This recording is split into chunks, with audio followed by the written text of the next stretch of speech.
আমার দূরে কোথাও চলে যেতে ইচ্ছে করে।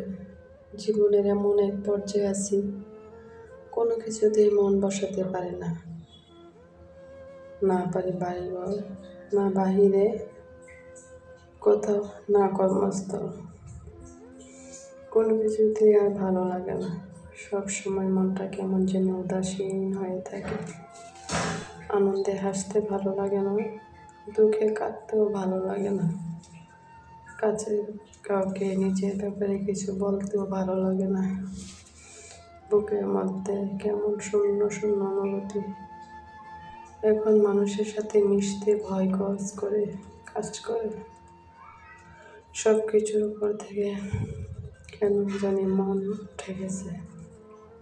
মনে হয় দূরে কোথাও নিরিবিলি গিয়ে বসে থাকি। আমার কোথাও ভালো লাগছে না।